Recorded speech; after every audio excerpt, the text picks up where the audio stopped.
It's hard to say when I recognize this. I'm not sure I really developed the clarity to see it for a long time. I grew up in South Dakota, which is not a very culturally and racially diverse place. So the concept that America is a is a melting pot was theoretical for me, and definitely one that I believed in. But once I moved out of South Dakota and got a bit more perspective from seeing more parts of the country, I don't think that it's quite accurate. It's not hard to see that there's just not a lot of harmony, especially now. It gets harder and harder, to kind of still believe that melting pot idea. It feels like there's so much conflict along all different lines: racial lines, cultural lines, language, geographic. Uh, so, I think a big part of that, especially with regard to race, and it was highlighted in Race, The Power of an Illusion over and over, is how miseducated we all are about race and history in this country. The idea that racial division was, an invention, it was an intentional action made by, oppressive powers, is something that I wasn't presented with, in my education prior to, adulthood, and at least not effectively. So, I remember learning about Jamestown, but I don't remember learning about William Berkeley and how he pitted poor white people against poor black people. I remember learning very little about the Civil Rights era. I remember obviously learning about Martin Luther King, but it wasn't until I grew up and when this book came out in March by John Lewis. It's a graphic novel, and that and in tandem with me going to different civil rights museums in like Jackson, Mississippi, or Memphis, where I was able to hear stories from people who were involved with the movement and who were freedom riders and things like that, and it just makes me upset, because just like why didn't we learn about this in school? And I think there's a possibility to suggest that there's a larger conspiracy, but I think that the scope is so large and broad, and I think that it's been played out for so long that it's hard to really find an origin about that, or find any sort of sense of orchestration about the conspiracy. But I do think that it speaks to how structural racism is in the United States. Even though the concept of race was born out of a desire to control power, racial identity is real. Many people connect through the social constructs of race, and so it can be empowering as well as it can be oppressive. So I don't want to say that the roles of the government should include dividing people along racial lines, but in a country as large as the United States, contextual data can be very helpful to identify places where oppression or disparity exists, so that equity can be worked towards. So with that respect, I do think that the government should have some ability to differentiate what is happening in different places into different groups. And that said, there needs to be more accountability, and there needs to be more transparency.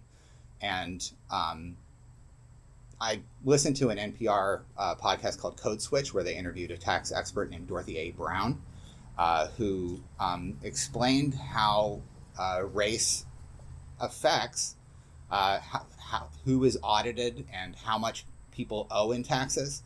And she used some studies that were made by Stanford University and the U.S. Department of Treasury that sort of show where these disparities exist, and why tax laws put additional burdens on blacks. And they show that, blacks are much more likely to be audited than whites. And even as these disparities and, inequity was highlighted and illuminated, Trump's tax cuts quickly reinforced these disparities, and because it was started affecting white families as well as blacks. So I guess what I'm trying to say is there needs to be good faith on the part of the government with regards to racial data, and there needs to be systems of accountability, and action needs to be taken to correct oppressive systems and not further enable them.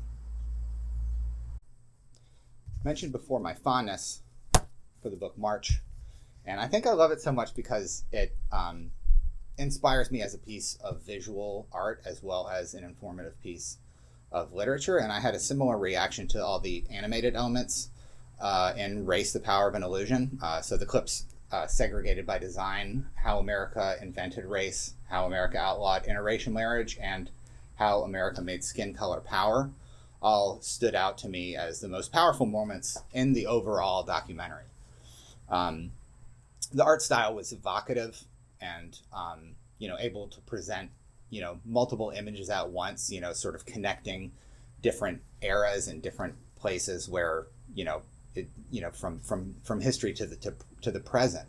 And I remember, and I feel like the musical voice that, the narrator spoke with, it mixed, kind of a poetic canter and used a lot of emotion in how he reacted to some of the things that he was saying and detailing, really made it connect so much more deeply than any of the other pieces, which were so, very informative, but they were almost, scientific and clinical.